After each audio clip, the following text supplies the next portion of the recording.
Iran has long claimed that its nuclear program is for peaceful purposes and denies Western accusations that it seeks nuclear weapons. Iranian negotiators met in early December in Geneva with the representatives of 6 major powers: the United States, Russia, China, Britain, France and Germany. But Iran agreed only to meet again in Istanbul in January, and its chief negotiator, Saeed Jalili, says Iran will not halt its enrichment program. We do not believe in talks wherein the other party or parties will use pressure to push their agenda. We are not going to subscribe to that. The US, the EU and the United Nations Security Council have all ramped up sanctions against Iran in the past year. In July, President Barack Obama signed into law sanctions targeting Iran's energy and banking sectors, while making it increasingly tough for foreign companies to do business with Iran. Middle East expert Rosemary Hollis. You've seen an increase of pressure on Iran in the form of sanctions and some surprising developments of unity amongst the external players to ratchet up the pressure in unison. But you've also seen Iran seemingly unaffected, certainly in policy terms, even if the economy is hurting quite badly. Despite the discord, Hollis sees little prospect the dispute will go beyond rancorous diplomacy. The signs are that there's been a receding of the possibility of war, in part because it would appear that the Iranians are having terrible trouble with their technology.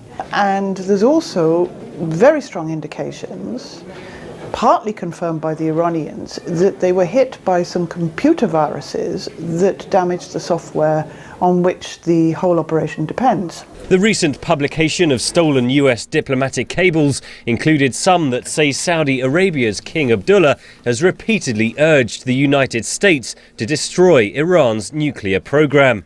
Intelligence analyst Bob Ayers says the regional fear over Iran's nuclear program is understandable. Having Iran as a regional nuclear power is very destabilizing, and the Arab world does not have the ability on their own to take on Iran, so they were trying to push the US into going in and taking action to preclude the Iranians from developing a nuclear weapon. Iran's relations with the US are strained further by the continued detention of 2 Americans, Shane Bauer and Josh Fatal, who were accused of illegally crossing into Iran in 2009. A third US citizen, Sarah Shord, was released on bail in September.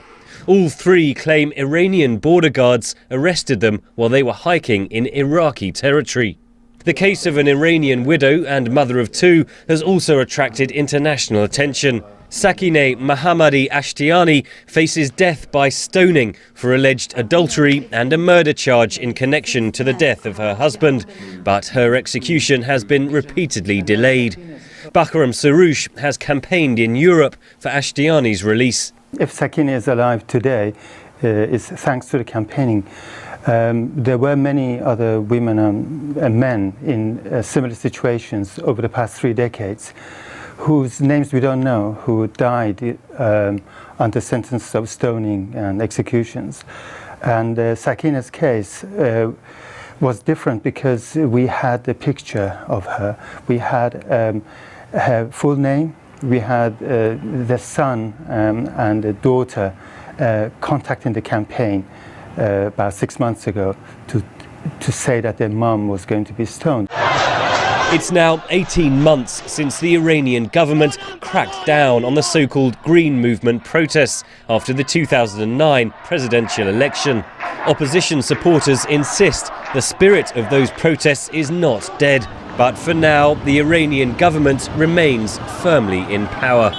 Henry Ridgwell for VOA News, London.